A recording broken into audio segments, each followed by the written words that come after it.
Olá pessoal, sejam todos muito bem-vindos ao quarto episódio do podcast Roteiro Livre. E aqui diretamente do estúdio RPlay, queremos dizer que é um prazer enorme ter você aqui com a gente. E antes então de nós apresentarmos o nosso convidado, quero aqui apresentar o Rodrigo, que está sempre aqui com a gente. Tudo certo, Rodrigo? Tudo certo, pastor. Vamos embora, vamos de novo. Vamos lá de novo. E hoje então, né, a ideia do podcast é sempre trazer algo que venha somar a sua vida. E hoje tenho certeza que não vai ser diferente, né? Sempre tem algo novo para somar as nossas vidas, né? E hoje o nosso convidado, então, é pastor de uma das igrejas, agora pastor presidente, ou quase, de uma das igrejas mais tradicionais aqui de São Leopoldo. Quando eu falo tradicional, eu falo no sentido de tempo, né? Uma igreja de 80 anos aproximadamente, né? Até um pouquinho mais, né? 81. É bacharel em administração, mestre em teologia, né? E uma série de coisas que a gente vai estar falando no decorrer aqui da conversa. Hoje nós temos o prazer de receber, então, o pastor Hilberto Schaurick. Seja muito bem-vindo, Hilberto. Prazer todo meu, pastor Jonatas. É uma alegria estar aqui contigo nessa tarde para nós compartilharmos nesse tema aqui nesse podcast. Certinho, então, Hilberto. Hilberto, a ideia é sempre a gente conversar e principalmente ouvir, né, a tua história de vida, né? O protagonista é sempre o pessoal que assiste, mas o convidado também, né? Então a gente vai querer ouvir, né? Sobre a tua história de vida, sobre a tua caminhada, né? A gente sabe que você é natural de Paraíso do Sul, né? Na verdade é Cachoeiro do Sul, né? É que o distrito onde eu nasci, atualmente, é o município de Paraíso. Só que claro, eu nasci antes do município, né? Antes da emancipação, né? Sim. Então a emancipação foi em 88, né? E eu nasci em 77, sim. Mas o distrito onde eu nasci atualmente é a cidade de Paraíso do Sul. Paraíso do Sul. Nasceu lá, mais ou menos, como foi a tua infância? Tu ficou lá até qual idade? Morava no... Quando a gente fala, eu sempre falo que eu vim do interior, e todo mundo acha que eu vim da zona rural, né, e tal.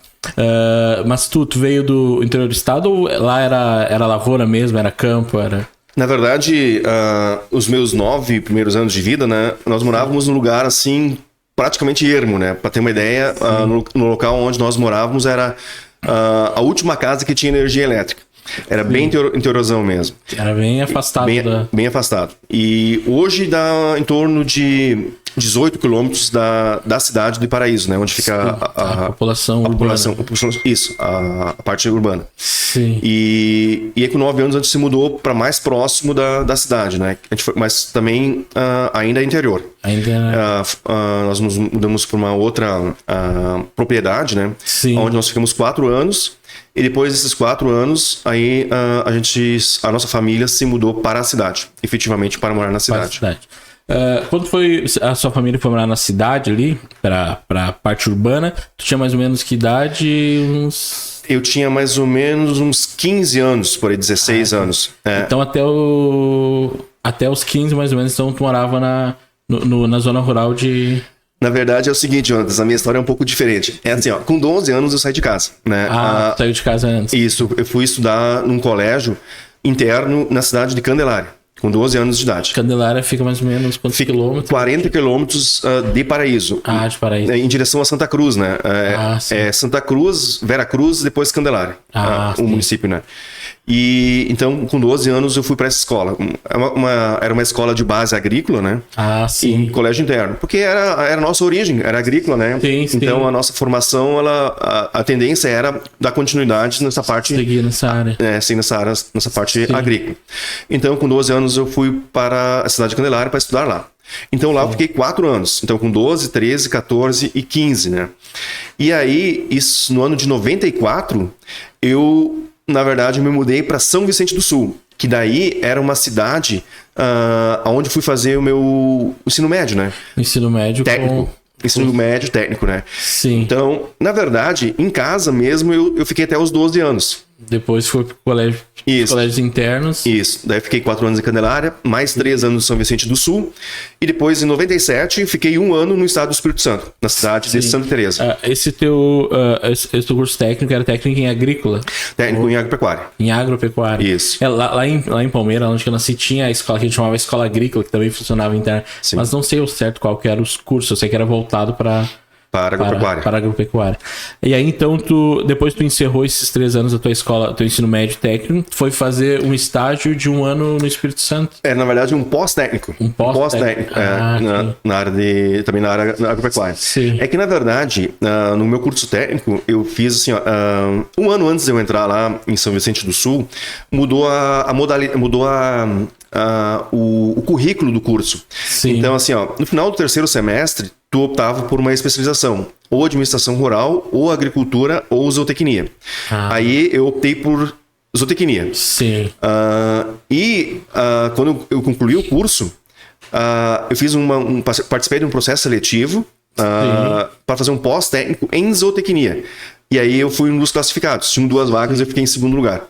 E para fazer, então, lá no estado do Espírito Santo, esse pós-técnico. E as vagas eram lá no Espírito Santo mesmo? Isso, eram lá no Espírito Santo. E aí, então, tu tinha uns 17 anos? 17 anos. Se mandou ao Rio Grande do Sul, foi pro Capixaba. Na verdade, isso foi em 97, eu tinha 19 anos. 19 anos. 19 anos, E aí, lá tu ficou quantos anos, mais ou menos? No Espírito Santo? No Espírito Santo. Não, fiquei 10 meses, né? Fiquei de fevereiro a dezembro. Dezembro, foi o ano... Isso, 2 semestres, né? 2 semestres do pós, Isso. E aí, depois lá desse período no Espírito Santo, tu regressou para... Voltei para Paraíso. Para Paraíso.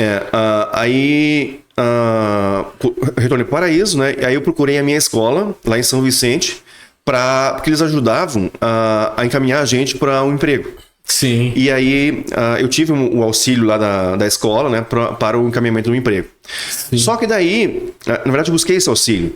Mas antes da escola me encaminhar, o meu irmão ele trabalhava numa empresa em Santa Catarina com importação de novilhas do Uruguai. Então, na verdade, o meu irmão conseguiu um emprego na empresa dele. Aí eu acabei indo morar em Gaspar, em Santa Catarina. Aí fiquei lá, na verdade, 1 mês. E aí um outro empresário de Entre Juiz, ele entrou em contato comigo, né, para trabalhar num confinamento, semi-confinamento de gado de leite, né, lá em Entre Juiz. E aí eu fui trabalhar nessa granja aí. Lá na granja Entre Juiz. Entre Juiz. Na região das Missões. Isso aí. E nessa granja, lá em Entre Juiz, mais ou menos, ficou... Quanto tempo? Fiquei pouco tempo, assim, A minha vida profissional, no início, foi meio conturbada, assim, né? Então, eu fiquei 1 mês em Gaspar, né? Daí eu fui pra lá. Aí não me acertei muito bem, né? Com o meu patrão lá, porque ele... Na verdade, nosso relacionamento, né? O pessoal não foi dos melhores, né? Sim. E acabei ficando só 2 meses lá. E aí, eu acabei voltando para Paraíso. Regressou de novo para Paraíso. Eu voltei para casa dos meus pais, né? Que era a minha base, né? Então, assim, eu fiquei trabalhando, fazendo uns pequenos trabalhos, assim, né? Sim. Os famosos bicos, né? Sim. Até eu conseguir uma nova colocação de emprego. E essa colocação, ela veio uns 3 meses depois, né? Aí eu consegui um emprego na cidade de Agudo. De Agudo, que é uma cidade vizinha lá de Paraíso. Sim, né? sim. Ela é mais para dentro, assim, né? Indo em direção a Santa Maria ali, pega para direita ali, né? E aí, na verdade, eu fui trabalhar... não sei se tu já ouviu falar da barragem de Dona Francisca. A barragem em si, não? Uma hidrelétrica. Uma hidrelétrica. E daí eu fui trabalhar como técnico em agropecuária, né? Na parte de desapropriação das propriedades, né? Sim. O que a gente fazia? A gente fazia o levantamento, né, das propriedades e daquilo que tinha nas propriedades. Sim. E a gente fazia relatórios, e em cima desses relatórios, o Estado, ele indenizaria as pessoas que seriam afetadas, né? Ou estavam dentro da margem de amortecimento da barragem. Sim. Então esse era o nosso serviço. Mas ali eu fiquei também só 1 mês. Aí acabei sofrendo um acidente, né? Acabamos caindo de carro dentro do rio, né? Sim. E aí, que foi um erro meu, né? Mas que acabei... Acabamos, né? Caindo numa ladeira, né? Na verdade, um precipício lá do rio lá. Sim. E acabamos caindo do rio. Mas isso foi na véspera de eu sair já. Eu já tinha encaminhado um novo trabalho, que daí... Isso foi em 98. O acidente foi em setembro de 98. Sim. E aí, 1º de outubro de 98, eu vim para a região metropolitana. Vim para São Leopoldo. E aqui que eu queria ver, assim, qual foi, tipo assim, o gancho de tu sair de lá e vir para São Leopoldo? Foi o seguinte... Foi emprego também? Emprego também. Mas é que eu tinha um amigo que foi meu professor lá em São Vicente. Sim. E ele... o pai dele, ele era político, né? Ele foi prefeito na cidade de Cachoeira. E como ele já estava com problema de saúde... Sim. Na época, o governo do estado era do Brito, né? 98. 98 ali era do Brito, né? E aí, esse meu professor, ele foi convidado para ser o diretor superintendente da Fundação Zoobotânica. Sim. E aí, houve uma fase no estado que eles estavam com um projeto, que era o Proguaíba, né? E esse Proguaíba, ele contratou pessoas e ele investiu em várias áreas no estado, né, para recuperação do Guaíba. Sim. E aí, uma das partes era contratar pessoas para trabalhar nessa região aqui, né? Sim. Então, na verdade, ele me indicou, né, para essa vaga de emprego. Aí eu vim para cá, trouxe meu currículo, fiz entrevista e tudo mais, né? Sim. E acabei sendo selecionado para essa vaga de emprego. E eu, na verdade, acabei caindo no Parque Zoológico em Sapucaia. Sim. Caindo no sentido, assim, né, de selecionado, né? Para uma vaga de emprego que precisava...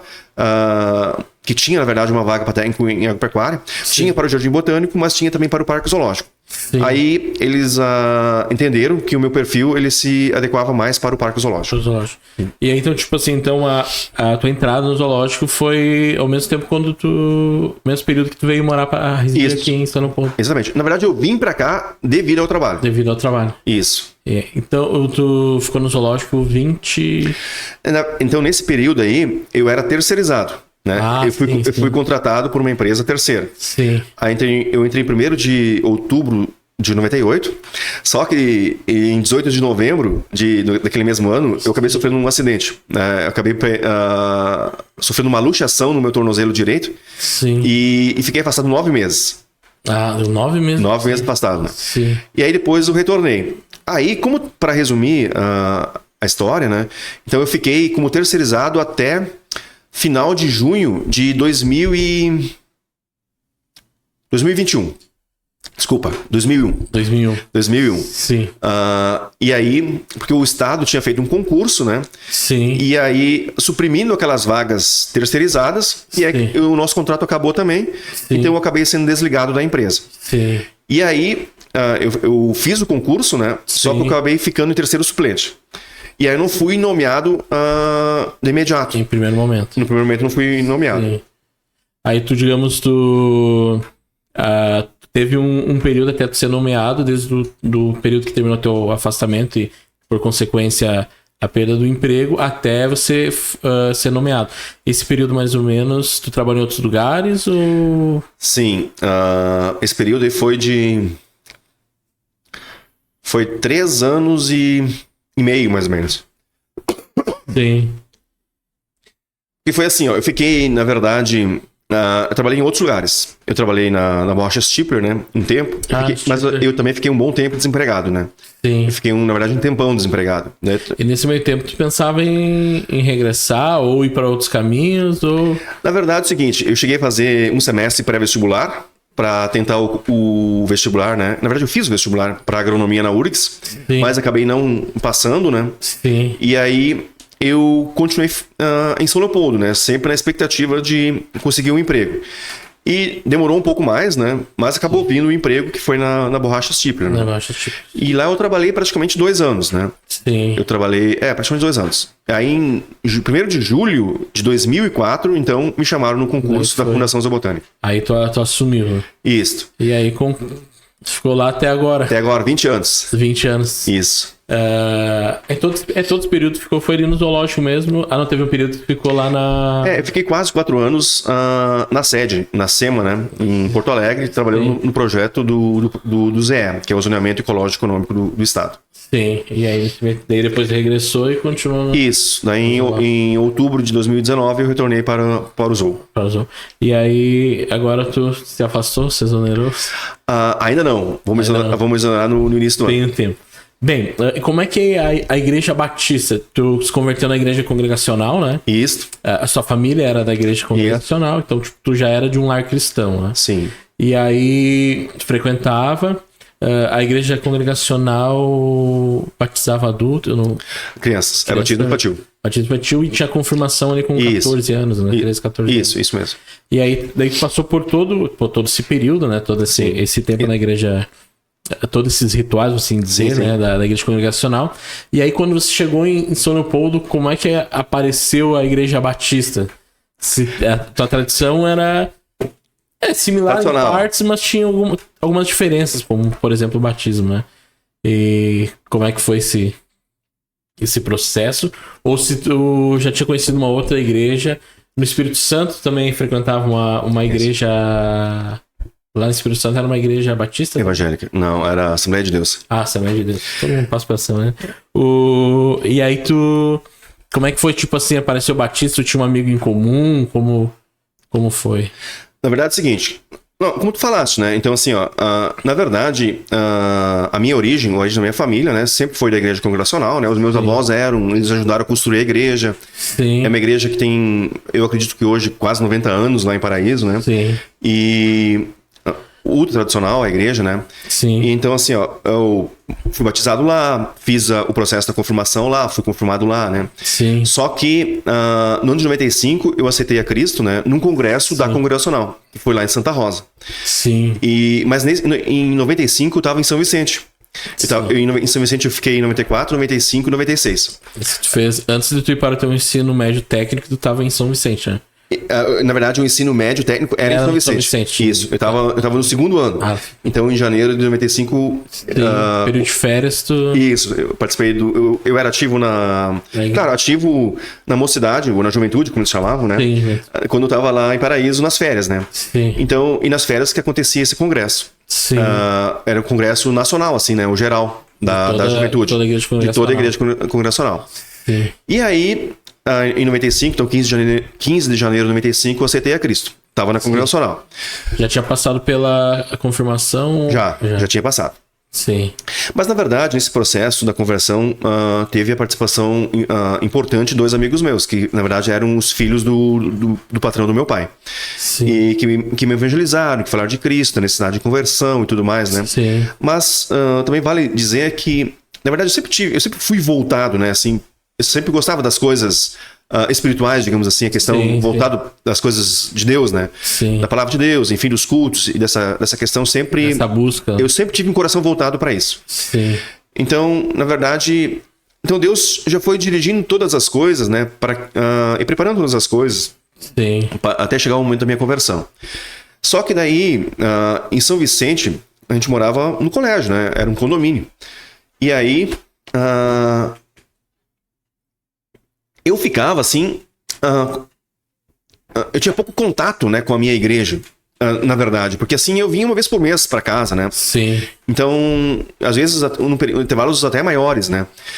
O que aconteceu? Então lá, eu já tive uma experiência, né? E eu tinha outros colegas que também eram evangélicos, né? E aí tinha um colega meu que era de Cerro Branco, que na verdade é um município do lado do Paraíso, né? Que também estudava lá em São Vicente. Ele era de uma igreja evangélica pentecostal. Sim. Ele também tinha essa necessidade de ir na igreja. Ele descobriu uma igreja quadrangular. Num bairro lá em São Vicente. Que ficava uma certa distância. Mas nós íamos a pé. Então a gente já fez umas amizades lá com o pessoal da cidade. Sim. E aí nós passamos a frequentar a igreja. Era próximo, né? Tudo. Era próximo e... Sim. Na verdade, na minha realidade, é uma coisa totalmente estranha. Se era de uma igreja tradicional, tipo uma igreja quadrangular, ficava... Sim, já são outras modalidades, né? Bem diferente. Bem diferente. E aí, pra mim, assim, inicialmente eu tive uma impressão assim, claro, era uma questão muito diferente da minha realidade, né? Sim. Mas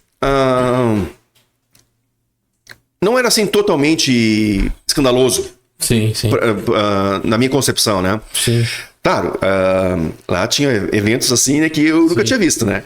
Sim. Mas enfim, então fui me acostumando com aquele ambiente, né? Sim. E gostando também, né? E até porque a gente continua indo, né? Sim. E outros colegas lá do colégio também acabaram frequentando. Então essa foi, assim, a primeira experiência, né? Sim. Numa igreja um pouco diferente. Um outro perfil. Vou usar o termo, um pouco diferente, um pouco, né? Bastante diferente da congregacional. Exatamente. Sim. E então nessa similaridade com a igreja quadrangular, quando você veio para São Leopoldo, você chegou a procurar uma igreja congregacional ou estava passando pelo Oswaldo Aranha, viu uma placa, aqui tem uma igreja? Não, antes disso, né? Aí a gente frequentou um semestre a igreja quadrangular. Daí deu um problema lá, né? Inclusive desse meu colega, desse meu amigo, que foi o que nos convidou, incentivou exatamente, nos incentivou para ir, né? Sim. Ele acabou tendo um problema lá e a gente acabou não indo mais. Então, o ano de 96, a gente praticamente não frequentou a igreja, né? Sim. Então, só quando eu ia para o Paraíso, eu frequentava a congregacional. Sim. Aí, em 97, chegou a oportunidade de eu ir para Santa Teresa, no Espírito Santo. Bom, chegando lá, então, a cidade era pequena. Era uma cidade pequena, de origem católica, né? De base católica. Sim. Então, assim, ó... Então, lá pelas tantas... a gente descobriu outras igrejas. Tinha uma igreja luterana, de confissão luterana. Sim. A católica, que era a igreja principal da cidade, né? Da localidade ali, porque era o nome do lugar. A cidade era Santa Teresa. Só que a escola... católica. Isso. A escola não ficava a 30 quilômetros da cidade. Num lugar chamado Barracão, né? Que era São João do Barracão. O nome do bairro, né? Bairro. E lá, então, a igreja principal era a igreja católica. Sim. Eu acho que era uma das únicas. E mais a Assembleia de Deus que ficava no morro, né? Ah, daí Assembleia. Porque lá mais próximo da tua realidade. Sim. E aí, olha só o que aconteceu. Inclusive, eu fui uma vez numa missa católica lá, né? Sim. Porque eu tava um semestre já, sem ir em culto algum, né? Na verdade, na escola, nós éramos no curso pós-técnico. Na escola, tinha alguns colegas do curso técnico que eram batistas, e faziam um culto na escola. Tinha um culto na quarta-feira na escola. E eu participei uma ou duas vezes lá. Participei uma vez também, aconteceu lá na escola um retiro da igreja presbiteriana de Vitória. De Vitória, talvez até tenha sido a igreja do Hernandes, né? Ah, sim, que é de Vitória. Vitória. Não sei se foi, né? Mas enfim, eles estavam lá, né? Era também a juventude, né? Sim. Participamos lá de um dia lá das atividades deles. Enfim, tinha assim um contato meio que periférico, assim, né? Sim. Com a questão de igreja, né? Mas no curso pós-técnico, a gente tinha alguns colegas que eram da Assembleia de Deus. Então tinha um colega de Goiás, que era da Assembleia de Deus, um colega que era de Alagoas, Maceió, que era da Assembleia de Deus, sim. Um outro colega que era do Pernambuco, que também era assembleiano, e isso, eram esses três colegas que frequentavam. O de Pernambuco, ele era recém-convertido, inclusive, né? Sim, sim. E aí, lá no segundo semestre, eles me convidaram para ir também participar lá na igreja. Então, eu comecei a participar lá com eles, né? E gostei do pessoal. Sim. Me identifiquei com os irmãos lá e foi benção. E aí fiquei lá cultuando com eles durante um semestre. E que foi benção, na verdade, né? Até, assim, ó, nós íamos na igreja todos os dias, né? Então tinha os cultos na terça, na quinta, no sábado e domingo. Mas os dias que não tinha culto, nós ia também pra orar. Então, e pra conversar e dar risada, né? Sim, era um momento de... Sim, era uma momento de comunhão que a gente tinha lá, né? Sim. Mas vou te dizer assim, pastor Jonas, que foi um semestre muito proveitoso na minha vida espiritual. Que aí foi onde eu me batizei nas águas, né? Em outubro... Aí tomou a decisão de... Isso. Não vou usar o termo rebatizar, porque não... Mas aí se batizar de... Sim, aí a gente teve o entendimento e a compreensão, né? Que o batismo praticado no Novo Testamento era o de imersão, né? Sim. Então eu me batizei, né, nas águas. Não me lembro exatamente o mês, se foi outubro, se foi novembro. Numa cidade vizinha lá, que era São Roque do Canaã. E logo na sequência, eu recebi o batismo no Espírito Santo. Sim. Né, que foi uma outra grande experiência que eu tive, né? Sim. Do enchimento com o Espírito Santo, que foi tudo alcançado lá, né? Aquele semestre, então, foi muito proveitoso. Sim, rendeu. Aquele semestre rendeu. Rendeu. E aí, então tu já tinha essa familiaridade com a igreja quadrangular, depois com a igreja... Quadrangular também é pentecostal, né? Mais essa proximidade. E aí, então tu estava em São Leopoldo, trabalhava no zoológico e estava à procura de uma igreja ou encontrou algum amigo que te levou para a Igreja Batista? Não, na verdade é o seguinte. Eu quero estar pulando esse ponto aqui, cara. Já faz uns 10 minutos que eu tô perguntando isso. Ele quer saber como é que eu cheguei, não. Como é que chegou na Igreja Batista? Peguei um ônibus. Não, vou... bem rapidinho Eu acho que agora. alguém que não quer... não pode ser. É o seguinte, ó. Em 98, quando eu cheguei em São Leopoldo, então eu cheguei... Não foi por causa de namorada. Não. Tá certo. Aí em novembro, então eu fraturei minha perna, voltei pra casa, né? Sim. Então eu voltei pra São Leopoldo em setembro de 99, certo? Sim. E aí aconteceu o seguinte, eu morava na rua Oswaldo Aranha, uma quadra depois da igreja, em direção à BR. Então eu morava Perto daquela pizzaria ali, um pouquinho antes. Sim. Tem o edifício Porto Fino ali, né? Sim. Eu morava do lado do edifício, que era uma pensão. Sim. Então eu morava ali. Então eu passava todos os dias na frente da igreja. Porque sim. eu ia pegar o ônibus ali na rua, na Bento Gonçalves, né? Sim. Eu pegava o ônibus ali para ir pro zoológico. Sim. Mas um fato interessante, né? Quando eu ainda estava no Espírito Santo, eu tive um sonho em que eu tava vendo e que eu tinha ido numa igreja que na verdade depois eu entendi que era a igreja de São Leopoldo. Que eu tinha ido frequentar essa igreja, né? Que eu tinha ido visitar aquela igreja ali. E aí, no sonho, eu tava falando com o meu pastor lá no Espírito Santo. Ele falou assim, o que tu tá fazendo lá? Eu falei assim, não, eu fui lá assistir um culto. E eles também são pentecostais. Eu falei assim, né? Então, na verdade, eu tinha visto naquela nossa igreja em sonho, né? Antes de chegar em São Leopoldo. Lá quando tava no Espírito Santo. Exatamente, há 2 anos antes, né? Sim. Mais de 2 anos antes. 2 anos antes. Foi 97, 99. Sim. E aí... No final, acho que foi novembro de 99, eu fui lá na igreja. Fui participar de um culto. Sim. Porque passava lá na frente, nos sábados eu vi que tinha o culto dos jovens, né? E aí, eu, de imediato, assim, eu não fui na igreja. Mas depois eu digo, não, vou nessa igreja. Daí peguei minha Bíblia, fui na igreja. Só que eu cheguei na igreja, tinha uma sessão administrativa anual. Bem naquele sábado, né? Então não deu certo, bateu na trave, né? Sim. E aí voltei pra casa. Aí acabei voltando no outro dia. Que era o domingo, né? Que era domingo, no caso. Aí comecei a frequentar a igreja. A partir dali, assim, lentamente, né? Sim. E comecei a fazer amizade com o pessoal e fui ficando, né? Foi somando e já tá aos 20... De idade? Não, ali congregando na igreja. Atualmente? Uns 25 anos. Uns 25 anos somando. É. E aí, então, 25 anos, né? Teve toda uma caminhada. Depois de 25 anos, agora vai... já teve a posse. A posse já teve, né? Só de fato a questão concreta que você vai assumir agora, dia 1º de janeiro de 2025. Tu assume como pastor, né? Pastor-presidente. Pastor-presidente de uma. Queria falar assim, eu vendo a história, né? Uma vez até quando a gente tava vendo a questão da documentação, e até a igreja no registro de imóveis era Palmos, não dizia metro, de tão antigo que era a igreja. Era nomeado como Igreja Betânia, mas ainda já era Igreja Batista, né? Uhum. E aí eu gosto de história, né?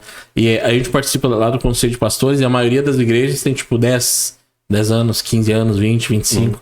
E aí tu olha pra Igreja Batista, é uma igreja de 81 anos, né?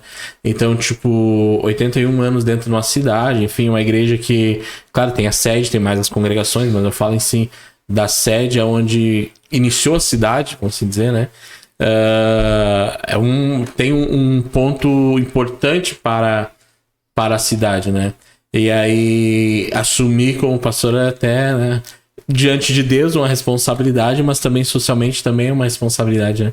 E tu chegou depois de 25 anos congregando, veio a esse título, né? Ainda mais assumindo como um pastor membro, vou usar o termo, né? E depois agora assumindo como presidente dentro da própria comunidade e escolhido pela própria comunidade, né? A própria igreja, né? Sim. E isso, tipo assim, é um ponto muito favorável, né? Porque, vou usar o termo, até o próprio Jesus dizia que não havia profeta sem honra a não ser na sua casa, né? Sim. E quando a gente vê outros pastores que tiveram a oportunidade de assumir as igrejas que iniciaram, né, sua vida de fé, eles tiveram que rodar em outras, até voltar, né? E tu já iniciou, teve o prazer na primeira igreja batista que tu congregou, é a mesma igreja que depois de 25 anos tu assumiu como pastor, né? Isso Pois é, quem diria, né? É um desafio, mas ao mesmo tempo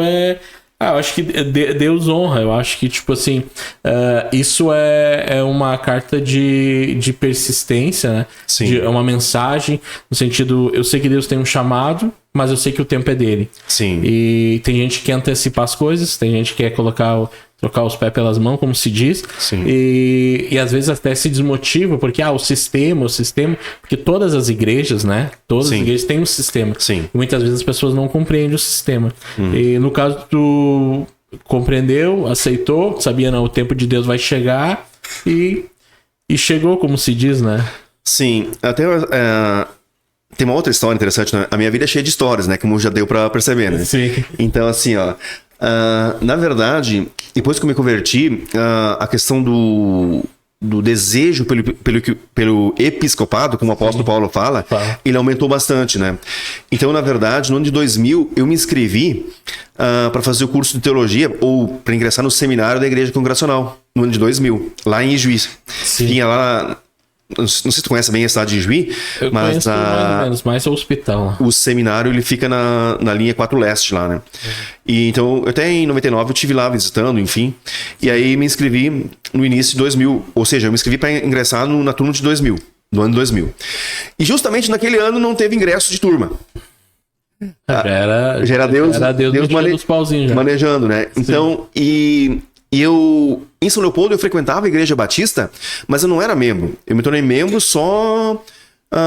agora não me lembro se foi final de 2001 ali. Tu tava mais ou menos um ano. Eu tava um tempão, eu fiquei assim um tempão, só como visitante, né? Sim.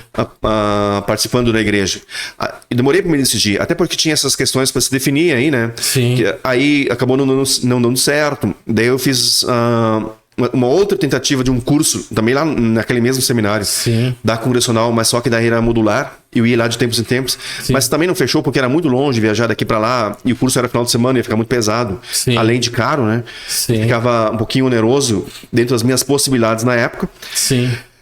Mas era Deus dirigindo. Aí em 2001 ele abriu uma porta para fazer o curso de teologia em Porto Alegre, no Seminário Teológico Evangélico do Rio Grande do Sul, que era vinculado à Convenção Batista Nacional.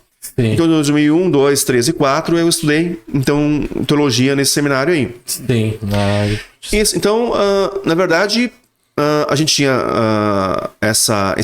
digamos assim, essa certeza, né, essa promessa do chamado pastoral, né? Sim. Só que, claro, a gente também entendia e compreendia que era no tempo de Deus.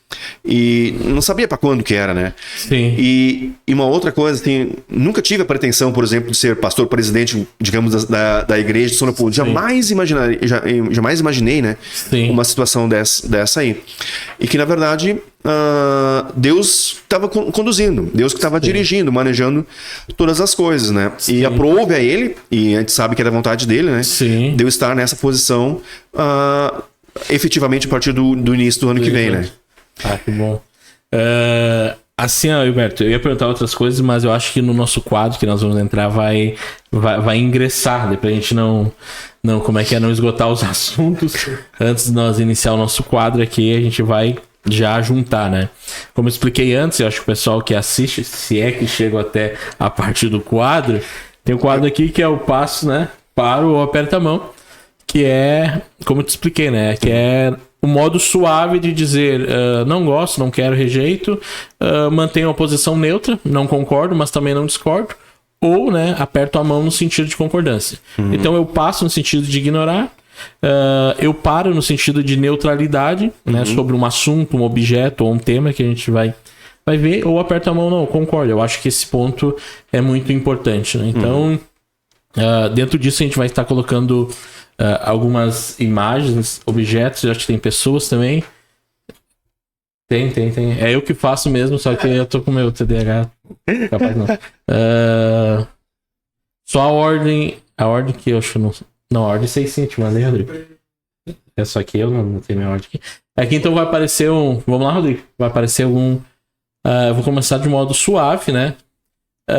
Passo, paro ou aperta a mão. Por que eu escolhi Israel? Porque a gente tem as ponderações. Eu vou deixar tu falar, depois eu coloco as minhas ponderações, sobre a nação de Israel como um todo, não a de hoje, né? Hoje tu fala assim, mas o movimento sionista de hoje é diferente. Como um todo, né? Como a nação que Deus escolheu para que seu filho nascesse, né? O Redentor nascesse, né? Qual que é a tua opinião sobre a nação de Israel? Eu sei que a resposta é quase certa, mano. Sim. Em que sentido, assim... Primeiramente, do papel da nação... Do papel no sentido escatológico, pode ir para esse lado. E também dar uma pitada sobre os dias de hoje, a questão política. Qual a tua opinião sobre essa maneira de agir em relação às guerras, às outras nações, né? Do posicionamento deles? Do posicionamento deles. Bom, Jonatas, claro, quando nós formos falar assim, né, em relação às guerras, ninguém gosta, por exemplo, de ver um monte de gente morrendo. Sim. Certo? Mas, na verdade, pela mídia, a gente não fica sabendo muita coisa daquilo que de fato está acontecendo lá. Sim. Esse é um grande problema. Por exemplo, assim, de pastores, eu conheço um pastor que tem uma igreja lá em Tel Aviv, né? Sim. Que é cristão, ele é um judeu, né? Cristão. Sim. E que já ouvi ele falar várias vezes. A nação de Israel, por exemplo, que ela ajuda a Cisjordânia, né? A faixa de Gaza ali, na verdade, questão da saúde, questão da educação, questão de água, alimentação. Sim. Então, na verdade, a nação de Israel ajuda o povo. Sim. Mas, infelizmente, tem aqueles grupos terroristas infiltrados lá. Então, na verdade, a posição de Israel hoje, eles querem neutralizar o problema. Sim. E aí, o que acaba acontecendo? Um monte de gente inocente acaba morrendo. Acaba perdendo a vida. Sim. Infelizmente é isso. Mas, na verdade, é um posicionamento atual do governo de Israel, né? De tentar eliminar esses problemas aí, que são os grupos terroristas.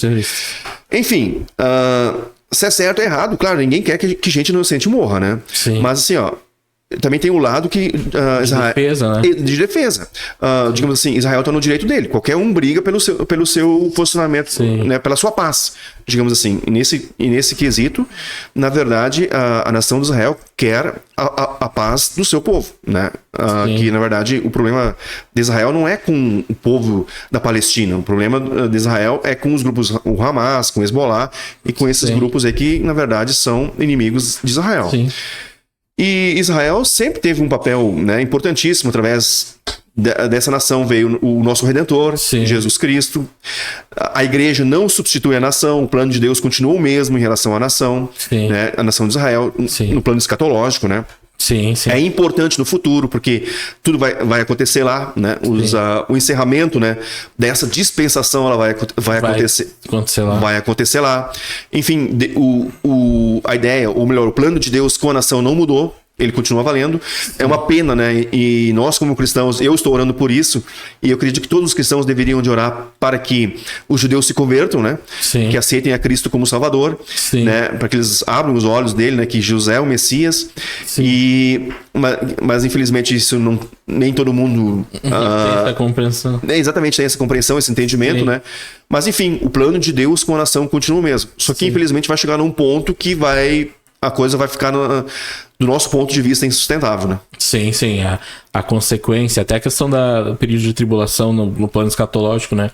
Eu gosto daquele texto que fala que Jesus, né? Jerusalém, Jerusalém, que mata os profetas, e a quem enviamos, né? Tantas vezes que eu juntar vocês, assim como a galinha junta você debaixo dos pintinhos, mas deixarei e eu voltarei até aquele dia que vocês vão me reconhecer, bendito aquele que vem em nome do Senhor, que nós compreendemos como o pós, a vinda dele, né? Sim. E aí, para quem é pré-tribulacionista, a vinda com a igreja, né? Sim. Então, por mais que Jesus abandonou, vou usar esse termo, Israel, lá no final ele ainda vai vir para resgatar, né, principalmente da questão do anticristo, mais uma questão escatológica.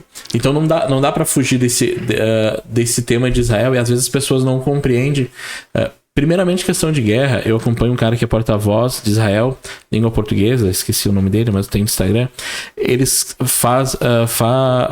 seguem todos os procedimentos de evacuação. Né? Olha, nós vamos aqui tem uma base terrorista, nós vamos, então vocês são convidados Convidados não, né? Tem uma ordem para vocês evacuarem, porque senão vocês podem sofrer com as vidas. E assim é feito para, digamos, as áreas onde vão ser atacados para que menos civis morram. O que acontece é que grupos terroristas usam essa população como um escudo humano. Então, tipo assim, quando eu vejo várias pessoas pró-Palestina, eles não sabem que Israel tá no direito dele de não baixar a guarda. Tá no direito deles não baixar a guarda. E ao mesmo tempo Israel tá seguindo o procedimento. Agora, quem que os palestinos têm que condenar porque civis estão morrendo? É os próprios grupos terroristas, né? E se perguntar, ou existe vários, claro, é que tudo que a gente recebe, as informações são tendenciosas. Tem viés, né? Tem viés. Tem viés. A gente não sabe qual que é a informação correta. Mas existem informações de que o povo palestino pede para Israel vir e livrar eles da mão do Hamas, né? Sim. Então, outros já olham para o outro lado. Não, Israel tá matando inocente, Israel é isso e aquilo. Mas, enfim, tem esse contexto ruim, né? Sim. Mas tem o lado escatológico. Fazer um fechamento, né? Assim, não porque depois pense que eu sou a favor da guerra. Na verdade, é o seguinte... eu entendo que Israel está no direito de proteger a sua nação, né, o seu povo. Sim. E eu tenho certeza que Israel não quer que os palestinos morram, né? Os palestinos, digamos assim, o povo, os civis, né? O povo direito. E como tu acabaste de falar, o Hamas, ele usa as pessoas como escudo humano. Eles se instalaram dentro do próprio hospital, né? Sim. Que ficava lá na faixa de Gaza, usavam os medicamentos, né? Para si, né? Para benefício para uma povo benefício. Só. E esse povo era os próprios terroristas, a liderança. Isso, e a população acabava não tendo recursos, sofrendo, exatamente. Sim. Então, na verdade, assim, o propósito de Israel nessa guerra é eliminar esses grupos terroristas, né? Não tem o viés de matar pessoas civis, né? Pessoas inocentes, né? Sim. Mas, infelizmente, eles usam os protocolos de segurança, mas, infelizmente, acaba gente boa perecendo, né? Sim. Infelizmente. Não vou perguntar passo para o aperta-mão em relação, porque, né, como cristão, Israel está incluído nesse plano, né? Sim. Claro que eu vejo que a maioria está usando mais pelo turismo, esse foco, de quem conhece todo cristão tem que conhecer Israel. Eu acho que não. Tipo assim, quem matou o nosso Salvador, né? Eu gosto dos discípulos no caminho de Emaús. Vocês viram o que aconteceu? Os nossos líderes crucificaram um judeu chamado Jesus. Então foi a própria liderança judaica. Então, a mesma nação que desprezou Jesus, né? Tanto que Jesus disse, né? Jerusalém que mata os profetas. Não vejo essa questão de tem que conhecer Israel. Mas é lógico que se tiver oportunidade, ninguém vai abrir mão desse ponto de olhar alguns pontos históricos, mesmo que talvez, né, também estejam todos misturados, que a Via Crucis mudou umas 15 vezes, dizem, né? Não sei. O caminho de Jesus mudou umas 15 vezes, né? Não sei se até vocês vão acertar o caminho, mas mais pelo ponto histórico, né? Pela sensação. Mas então vamos pro outro tema, o segundo tema aqui. Eu escolhi. Não sei se tu conhece aqui. Conhece, né? Todo batista tem que conhecer, né? Não, batistas armenianos, né? Calvinistas não tem noção nenhuma. Passo para o aperta-mão, né? Por Eric Johnson. Tem gente que fala que é Johnson, né? Mas é Johnson, né? Sueco, foi o fundador da Igreja Batista. A gente chama. Qual que é uma igreja batista armeniana e uma batista calvinista? É simples. A maioria que veio da missão, não todas, que veio dos Estados Unidos, ela tem uma tendência calvinista. As que veio da Europa tem tendência armeniana. E a igreja batista, que depois veio a batista independente, depois veio as outras batistas, que são armenianas, né? Vieram, né? Teve início em 1912, né? Agora ainda das missões, por Eric Johnson, né? Que é, enfim, o precursor das igrejas batistas no Brasil, batista armeniana, né? Sim. E aí, a pergunta, né? A foto é tão que eu tive que cortar aqui. Tem os filhinhos, assim, ó. Sim. Porque eu não consegui diminuir a foto. E se eu diminuísse, também poderia ficar com a resolução mais ruim do que está. Tua opinião, não sei se tu chegou a estudar a história de vida do Eric Johnson. Não estudei. Não sei muito a falar a respeito, né? Sim. os suecos, quando vieram para cá, né? Mais 40 das missões ali, Juí, né? Sim. Tinha essa tendência. Eu até faz umas 3 semanas tinha um pastor que até congregou aqui na Batista. Ele falou que é muito tempo, que é pastor da Igreja Batista Filadélfia. É Marcos o nome dele. E aí o sobrenome dele era Ramastron. E aí Ramastron eu conheço historicamente e tal. Aí ele, sim, eu sou de Juí. A minha avó, bisavó, foi uma das primeiras a ser batizadas por Eric Johnson. E aí depois fui lá, né? Tem no Wikipedia, mas tem um livro, né? E aí fui observar as primeiras famílias e tinha uma Maria Ramastron, né? E aí olhando toda a sequência da história, porque é uma igreja, né, centenária, foi em 1912, já tem 112 anos, né? Sim. E aí, tipo assim, não, vou trazer pro ponto até para contar a história da Igreja Batista, né? Hoje a Convenção Conservadora, Betel Conservadora, ou Salem Conservadora, né? A Convenção Conservadora em si, né? A CBC, Batista Conservadora, teve acho que foi que faz uns 40 anos que tem a CBC, mais ou menos, né? Por aí. 85, parece que foi 82. Eu sou de 89. Digamos 40 anos. 40 anos, saiu da Batista Independente, né? Isso. Então, a história está coligada e, né? Começou com todo esse ponto através de uma missão de Örebro, né? Lá da Suécia, né? E, enfim, daí eu trouxe esse personagem, né? Como pensei que tu... Pois é, eu vou ficar te devendo, né? Um pouco dessa história do início dos missionários não tô muito por dentro, né? Não me aprofundei muito sobre... Sim. O pouco que eu sei é do relato das pessoas, né? Que eu ouvi comentar, né? Mas no sentido assim... Mas esse missionário aí, ele ficou um bom tempo em Bagé, né? O Eric Johnson. Se eu não me engano, ficou um bom tempo lá. Depois também, acho que em Esteio também um tempo. Eu sei que depois de um tempo, assim, ele tá um poucos anos, mas já tinha uma visão de que o centro do Brasil não era o Rio Grande do Sul, né? Isso. E aí eles foram para Campinas ou São José... Talvez Campinas. E aí fundaram a sede das Igrejas Batistas Independentes, porque já existia a primeira Igreja Batista, mas os batistas calvinistas, né? Aí migraram a sede para São Paulo, né? Mas ele, em relação à sua história, eu sei que ele voltou para a Suécia para terminar sua vida lá, né, e tal, mas eu não sei se voltou, se morreu lá ou morreu aqui. Sei mais, tipo assim, do contexto histórico de... Imagina uma cidade pequena, e aí é até interessante, porque a igreja congregacional também tem uma familiaridade com Ijuí, a região ali, né? Sim. E é interessante as igrejas... tradicionais, no caso aqui, tradicional que eu falo no nome, né? Porque o movimento pentecostal já estava incluso, né? E aí, claro, daí é um outro contexto, né? Que vem a questão, o movimento pentecostal surgiu na Rua Azusa, mas Parran, na França, já tinha passado pelo movimento pentecostal. Então, tipo assim, Pentecoste foi reafirmado na Rua Azusa, pelo Seymour, mas na França existiu o Parran que explicou esse movimento pentecostal lá na Europa em si, inclusive na Suécia, né? E tanto que os fundadores da Assembleia também eram suecos, né? Os fundadores da Assembleia no Brasil, né? Que a Assembleia nasceu no Brasil, também eram suecos. E também tiveram, antes de ir para os Estados Unidos, e lá, claro, lá eles congregavam na Igreja Batista Calvinista, eles também passaram pela missão de Örebro. Então teve toda a influência da Suécia no movimento pentecostal, tanto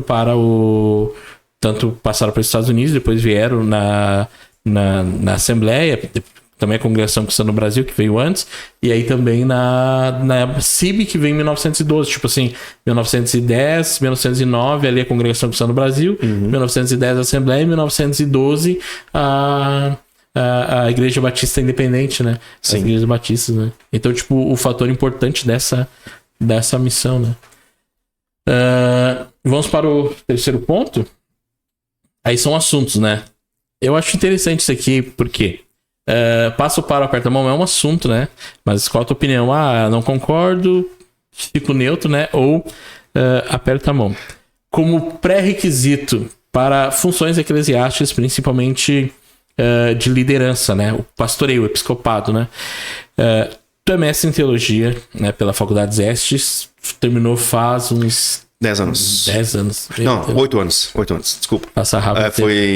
Eu iniciei em 2014, né? E finalizei início de 2016, então fazem 8 anos. 8 anos. Isso. E... Quase 9. E tu comentou, enfim, claro, não vou falar detalhes, tu comentou sobre qual foi a tua recepção na igreja em relação à formação. Tem algumas pessoas, eu ouso dizer que a maioria, a letra mata, mas o Espírito vivifica, como se fosse essa letra fosse a teologia, né? E aí... E há uma resistência muito grande. Eu queria ouvir tua opinião, assim, tipo, tu acha interessante ter uma formação teológica como pré-requisito para uma liderança episcopal? Tu acha? Eu acredito que seja essencial, né, a formação teológica. Porque, assim, ainda mais no contexto que a gente vive hoje, né? Sim. Então, assim, o líder, né, que... E não só pastor, digamos assim, né? Vamos dizer pastor ou presbítero, enfim. Sim. Esses aí, eu entendo assim que seria quase que obrigatório ter um conhecimento teológico mínimo, né? Sim. Uma formação teológica, né? Até para saber responder os questionamentos das pessoas, né? E ter profundidade, né? Sim. No conhecimento da palavra de Deus. É que a boa teologia, ela está pautada na Bíblia. Sim. A boa teologia está botada na Bíblia. É conhecimento bíblico, é conhecimento de Deus. Sim. Mas, é claro, essa expressão que tu falou, né, que a letra mata e o Espírito vivifica, é que, na verdade... Descontextualizado. Isso é uma aberração, na verdade, né? Porque, assim, ó... Vou só abrir um parênteses. Eu acho que a pessoa que diz que a letra mata, o Espírito testifica, ela cita isso, ela prova de que ela não tem conhecimento teológico. Exatamente. Porque, assim, ó... É que, na verdade, é o seguinte, a gente sabe, né, pastor Jonatas, que a gente precisa ter uma vida espiritual. Não é só uma religiosidade, a gente precisa ter uma vida espiritual. Sim. Então, assim, a gente precisa ter o nosso relacionamento com Deus, nossa vida de oração, de jejum, leitura da palavra, que é, na verdade, a questão da graça. A gente precisa ter a graça na nossa vida. A gente chama das disciplinas espirituais, né, que nós temos que ter. Exatamente. É obrigatório. É obrigatório. Então, assim, e o conhecimento, ele agrega. Então, as duas coisas, elas têm que ser equilibradas na vida do cristão e do líder. Principalmente. Ele precisa ter a parte espiritual bem desenvolvida, mas a parte do conhecimento, ele também precisa estar afiado. Sim. Assim, ó, para diversas coisas. Uma para ensinar o povo, né, para que não se perca, para que não se extravie, né, para que não caia no enredo de falsas doutrinas, falsos ensinos. Sim. Então, tem que ter uma carga, um arcabouço de conhecimento teológico. Sim. Senão, o que ele vai ensinar? Sim, não. E hoje em dia, assim, ó, o pentecostalismo ele é muito bom. Sim. Mas na hora da prova, só ele não sustenta. O que sustenta é a palavra. É a palavra. É a palavra que sustenta qualquer um. Sim. É a palavra. O pentecostalismo ele é ótimo, nesse sentido assim, né? Sim. Ele é bíblico, complementar e tudo mais. Sim. Mas assim, ó, e as duas coisas têm que andar juntas. Mas o que sustenta a vida do cristão no dia a dia é o conhecimento da palavra. Sim, é a palavra que produz fé, não é o... Exatamente, é a palavra que produz fé. Por exemplo, assim, ó, é a Bíblia que diz, né, que eu tenho que resistir ao diabo, né? Sim. É a Bíblia que diz que eu tenho que santificar a minha vida. Sim. É a Bíblia que diz que eu tenho que, né, o que eu posso fazer e o que eu não posso fazer, né? Ou melhor, o que agrada a Deus e o que não agrada a Deus. Sim. Que diz o apóstolo Paulo, todas as coisas me são listas, mas nem todas convêm, né? Convém. Então, assim, é a Bíblia que me orienta, é a Bíblia que me ensina. Claro, eu preciso ser cheio do Espírito Santo, eu preciso buscar a manifestação dos dons espirituais, tudo isso... Para edificação. Edificação. Tudo isso é necessário. Mas a palavra de Deus é essencial, né? Então, e o conhecimento teológico, como eu disse antes, a boa teologia ela está pautada na Bíblia. Sim. Então, assim, ó, a liderança cristã, ela precisa ter um conhecimento teológico. Na minha percepção, isso é fundamental, isso é essencial. Eu acho muito importante, porque o movimento pentecostal no início, né, e eu falo como todos, eles começaram mais nas regiões periféricas. E aí, não sei se é porque não tinha mão de obra, vou usar essa palavra mão de obra, as lideranças se levantavam, o irmão que orava mais, o irmão que tinha uma oratória melhor, o irmão que tinha os dons espirituais mais, né, colaborativos com a igreja, colocava. Só que com o passar do tempo, aquilo, na minha visão, não se tornou o suficiente. Havia um preparo, ou deveria ter um preparo. Esse preparo teológico que não falou assim, é a palavra que vai produzir fé.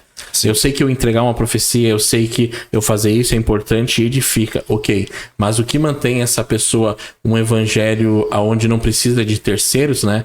Um evangelho onde ela e Cristo, onde ela sabe aonde acessar, é somente a palavra que vai ensinar. Perfeito, isso. E aí, infelizmente, hoje quando eu foco muito no poder, que é importante, eu abro uma lacuna para as pessoas deixarem de buscar, e aí elas precisam de um terceiro.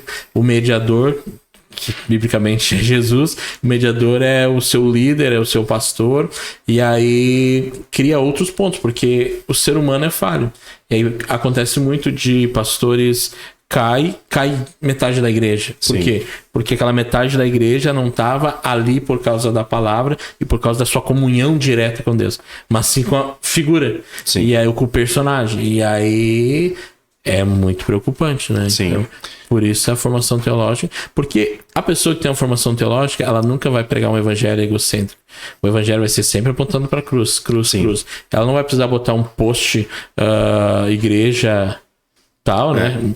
E aí, falando um pouco das igrejas neopentecostais, a igreja tá onde tá a figura lá da pessoa, do pastor de terno e gravata, do líder espiritual, onde o pastor tá acima da igreja, né?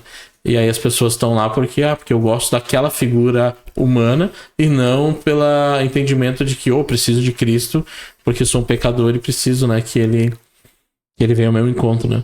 Então, por isso, também, minha opinião, a formação teológica como pré-requisito, para mim, é o básico dos básicos. Sim. É o essencial. Acho que tem um outro ponto próximo. E aqui, o que acontece? Redes sociais como canal de evangelização. Também, tudo pontos de resistência, né? Graças a Deus estão sendo quebrados. Qual a tua opinião sobre redes sociais como canal de evangelização? O que eu penso sobre? Pensa sobre. Olha, eu acredito que as igrejas precisam se valer cada vez mais dessas redes sociais. Porque assim, hoje em dia, é um meio pelo qual eu acredito que a gente consegue atingir um maior número de pessoas.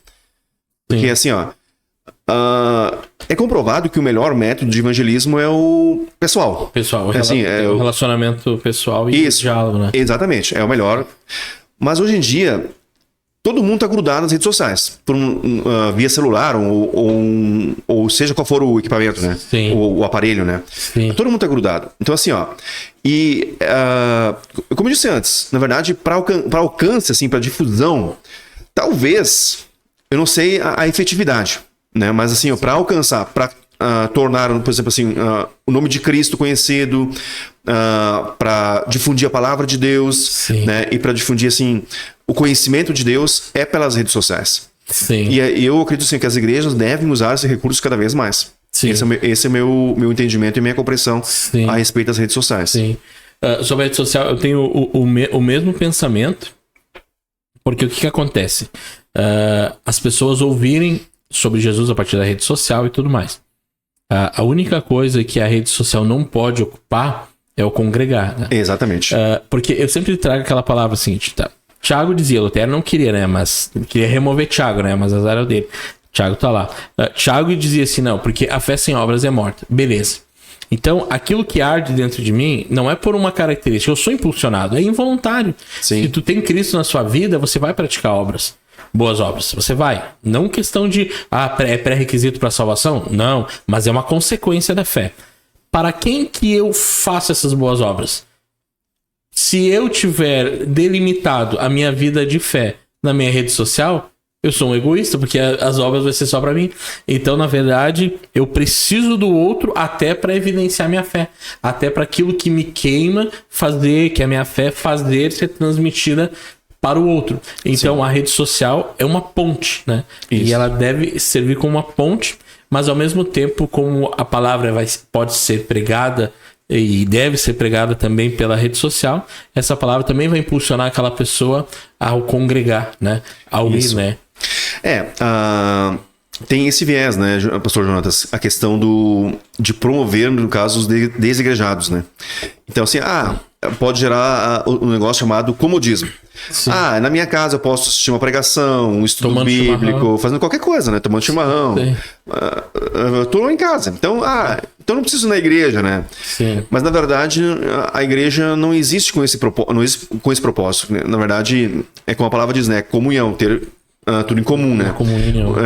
Entre as pessoas, né? Sim. Então, ou seja, a gente volta naquela parte que é a essência da igreja. O que é a essência da igreja? Né?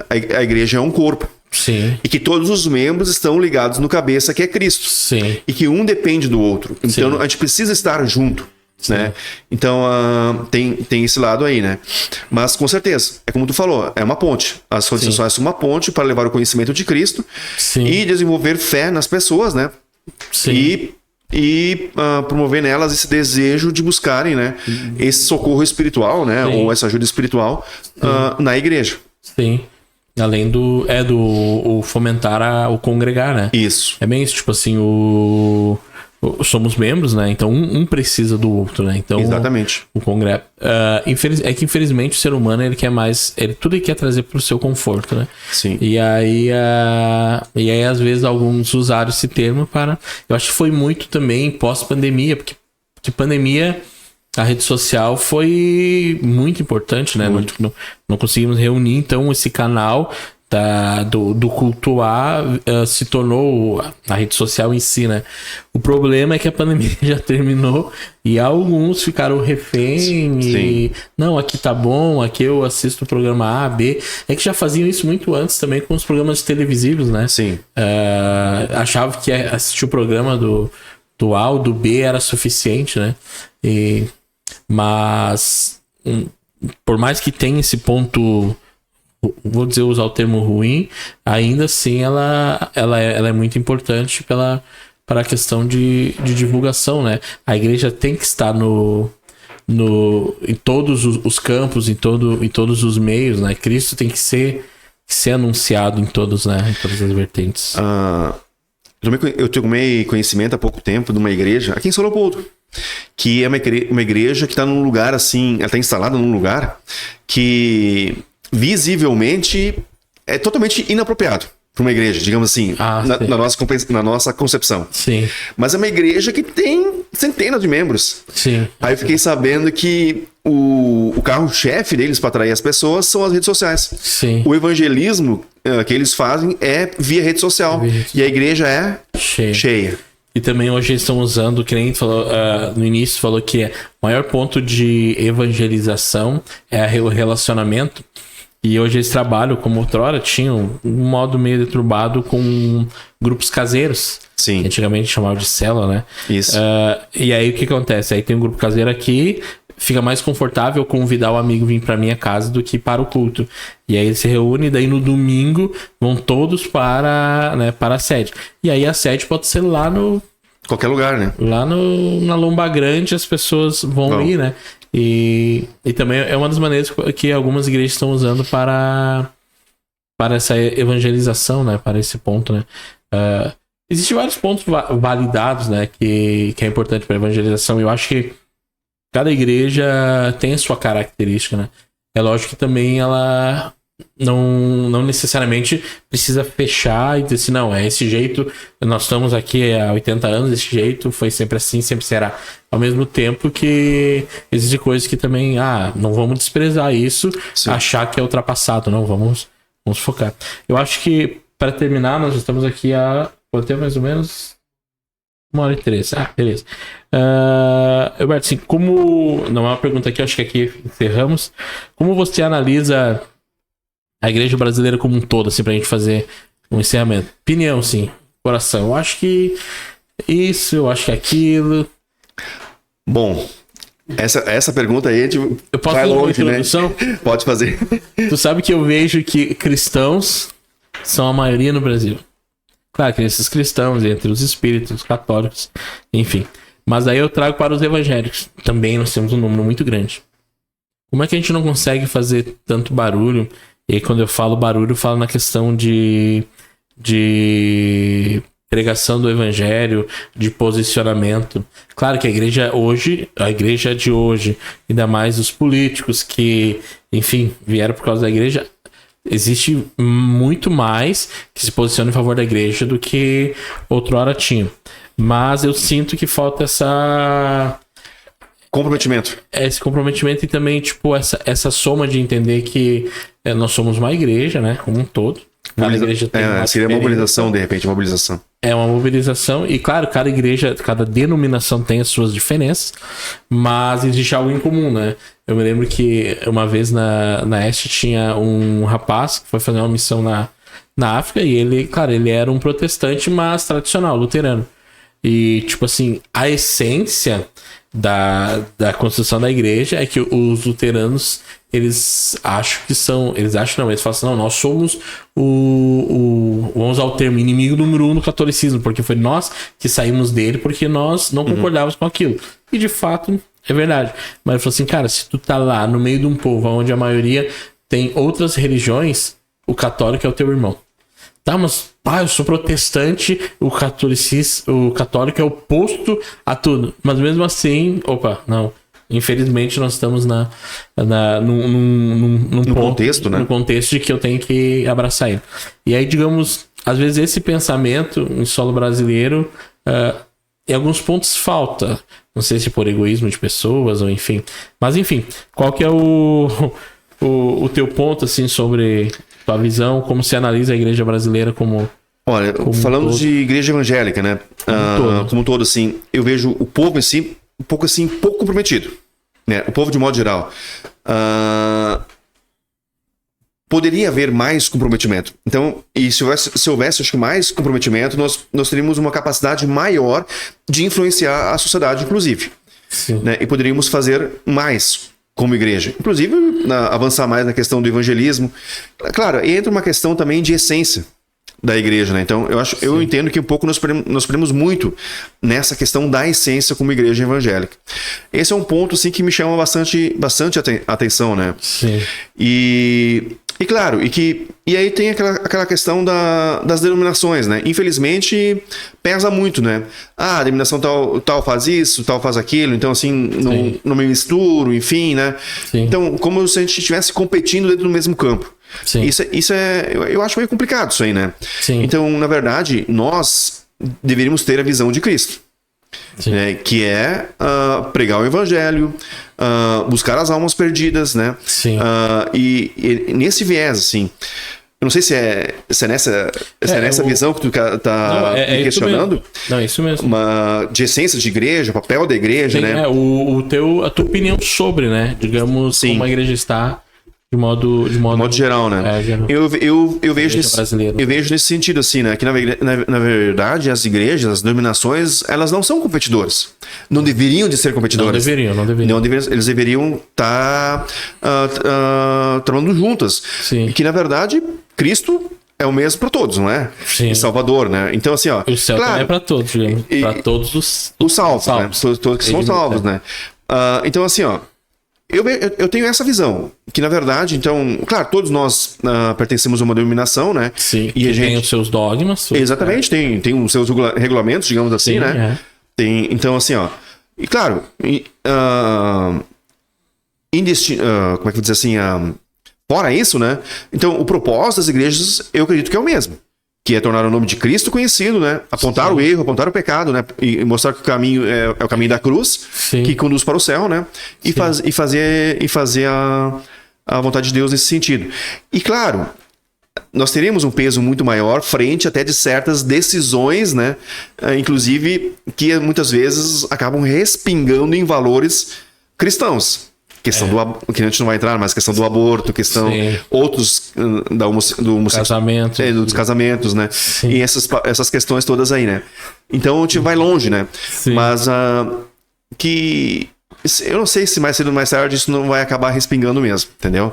Provavelmente vai acabar. Por isso que eu acho que a igreja, por isso que eu falo dessa questão da união, a igreja tem que, as denominações, elas têm que as suas diferenças existem dentro da sua congregação, mas como um todo, entender que nós temos um mal maior, vou Sim. usar esse termo, que é daqui um pouco a nossa liberdade de pregar a própria palavra que condena A, B ou C, não pode ser usada. Sim. E aí, tipo, tem um pastor, por exemplo, ali em Porto Alegre, ele tava fazendo uma live, né, mas ele pregou contra demônios e falou de religiões afros e falou que são demônios e tal, que biblicamente, que é a nossa base de fé, não as religiões, mas muitas vezes as outras entidades, né? Como a Bíblia diz, não cultuar a outros deuses, né? Sim. Os mandamentos, né? Não terá outro Deus, Deus né? de mim. Então, se eu tenho outros, automaticamente eu tô fora daquilo que a Bíblia diz. Exatamente. Que é um manual de fé, que é um livro de 5, 6 mil anos. Então, tu parar pra pensar isso, eu não poder pregar, aí, tipo assim, é um grande problema. E por isso que precisamos dessa posição de enfrentamento, senão Sim. daqui um pouco vamos ter que pregar que pecado vale. Infelizmente acabam os valores vão se perdendo, né? Sim. Vão se perdendo. Mas então tá, pastor Hilberto, muito obrigado pelo tempo. Acho que foi conversa muito boa, né? O pessoal já Eu acho que vão assistir todos os podcasts vão aqui. assistir, sim, vão assistir. Eu quero no mínimo 25 horas de visualizações. Eu sei que vai ter 25 pessoas que vão assistir. Beleza. É interessante, eu trago tudo isso como um documento, vou dizer assim, um arquivo até tipo assim, pro pessoal, né, pra Igreja Batista conhecer a história do Hilberto, porque poucas vezes a gente tem a oportunidade de conversar com todos a ponto de contar a sua história de vida. Sim. E até de ouvir, né? É difícil, ainda mais, tipo, 200, 300, 400, 500 pessoas, tu não tem esse... E aqui, a partir disso, né, eles, até na tua posse... posse, assim. Isso. Tu tentou falar sobre a tua vida, mas foi, tipo, 10 minutos, então... Sim, foi ultra resumido. E, tipo, tu não teve tempo de entrar em detalhes. E aí até fica um material bom até pro pessoal usar, né? Olha, Sim. A história do Hilberto, a sua vida, por onde foi, por onde passou, né? A sua opinião sobre determinados assuntos. É lógico que se a gente fosse opinar sobre tudo, não sei se uma semana a gente ia conseguir terminar todos os assuntos. Mas, né? Chegamos pelo menos a um bom consenso. Então, Hilberto, te agradeço pela presença, pela disponibilidade de estar aqui com a gente. Mas eu também manifesto a minha gratidão aqui, né? Por ter tido essa oportunidade de compartilhar, né? Sim. E assim como você falou, com certeza, né? É bom contar a nossa história, né? Enfim, até porque as pessoas conhecem melhor a gente, né? E, sim, enfim, conhecem a nossa história e também a nossa caminhada, né? Então eu te agradeço por essa oportunidade também. Foi um prazerzão ter estado aqui contigo aqui. Valeu. Obrigado, Hilberto. Valeu.